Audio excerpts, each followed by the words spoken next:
ಬದನೆಕಾಯಿ ಒಂದೇ ಒಂದು ಆಲೂಗಡ್ಡೆ ಮತ್ತು ಕೆಂಪು ಬದನೆಕಾಯಿ ತೊಗೊಂಡಿದ್ದೀನಿ ಪಲ್ಯ ಮಾಡಲಿಕ್ಕೆ. ಹಾಗೆ ಅದಕ್ಕೆ ಹಾಕಬೇಕಾಗಿದ್ದಂತಹ ಇಂಗ್ರೀಡಿಯೆಂಟ್ಸು ನೋಡಿ, ಸಾಸಿವೆ, ಜೀರಿಗೆ, ಕಡಲೆಬೇಳೆ, ಉದ್ದಿನಬೇಳೆ, ಅರಿಶಿನ ಮತ್ತು ಈರುಳ್ಳಿ, ಹಸಿಮೆಣಸಿನ್ಕಾಯಿ, ಬೆಳ್ಳುಳ್ಳಿ, ಟೊಮೊಟೊ ಇಷ್ಟನ್ನು ಇವಾಗ ಪಾತ್ರೆಗೆ ಒಗ್ಗರಣೆ ಹಾಕ್ತೀನಿ.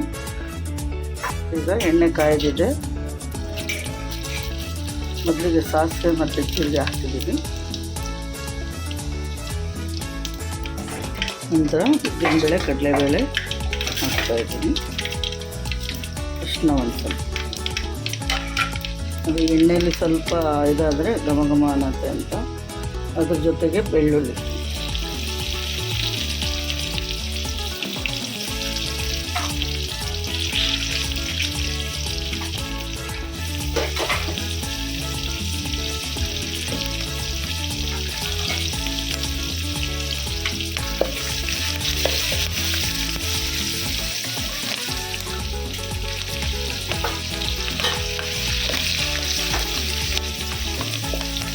ಅರಿಶಿನ ಹಾಕೋದ್ರಿಂದ ಒಗ್ಗರಣೆಗೆ ಬೇಗ ಬೆಳ್ಳುಳ್ಳಿ ಬೇಯುತ್ತೆ.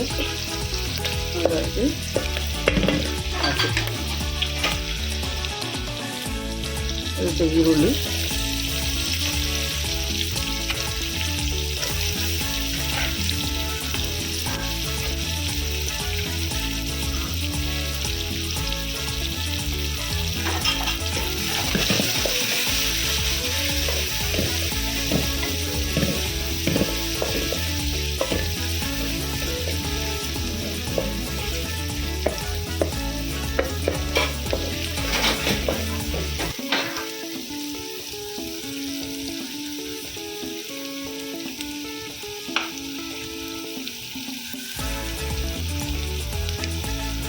ಹಾಗೆ ಉಪ್ಪು ರುಚಿಗೆ ತಕ್ಕಷ್ಟು ನೀವು ನೋಡ್ಕೊಳ್ಳಿ.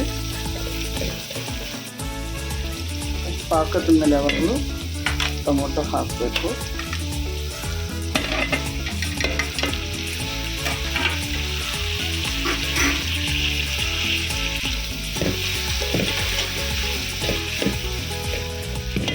ಇದು ಚೆನ್ನಾಗಿ ಎಣ್ಣೆಯಲ್ಲಿ ಫ್ರೈ ಆಗಬೇಕು. ಹಾಕ್ತೀನಿ.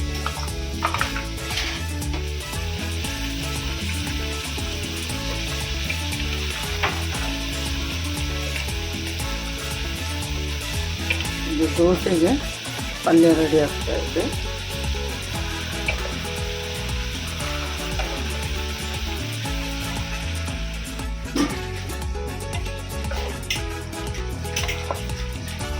ಈಗ ಕೆಳಗೆ ಮೇಲೆ ಮಾಡಬೇಕು ಚೆನ್ನಾಗಿ.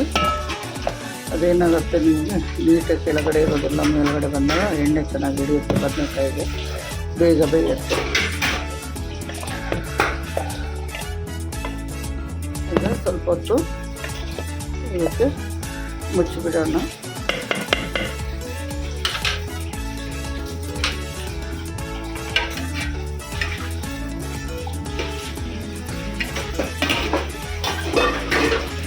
ನೋಡಿ, ಇವಾಗ ಪಲ್ಯಕ್ಕೆ ಹಾಕಬೇಕಾಗಿರೋದು ಪೌಡರ್ಗಳು: ಕಾಳುಮೆಣಸು ಪೌಡರು, ಸ್ವಲ್ಪ ಒಂದೇ ಒಂದು ಅರ್ಧ ಚಮಚ ಗರಂ ಮಸಾಲ, ಮತ್ತು ಪಲ್ಯಕ್ಕೆ ಹಾಕೋ ಪೌಡರು, ಖಾರ ಪುಡಿ, ಜೀರಿಗೆ ಪುಡಿ, ಚೂರು ಧನಿಯಾ ಪುಡಿ. ಇಷ್ಟನ್ನು ಇವಾಗ ಪಲ್ಯಕ್ಕೆ ಹಾಕ್ತೀವಿ.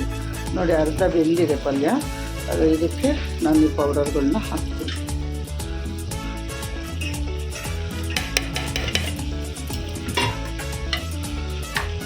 ಚೆನ್ನಾಗಿ ಈಗ ಮಿಕ್ಸ್ ಮಾಡ್ಕೋಬೇಕು. ಇನ್ನು ಸ್ವಲ್ಪ ಒಂದು 15 ನಿಮಿಷ ಬಿಟ್ಟರೆ ಎಲ್ಲ ಕ್ಲೀನಾಗಿ ಮಿಕ್ಸಾಗಿ ಬೇಯುತ್ತೆ.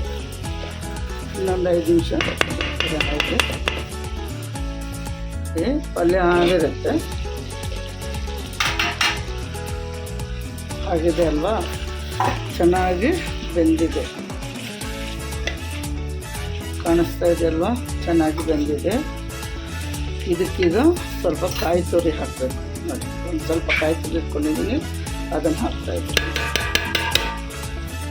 ಇದನ್ನು ಚೆನ್ನಾಗಿ ತಿರ್ಗಿಸಿದ್ರೆ ಪಲ್ಯ ರೆಡಿ ಆಗುತ್ತೆ.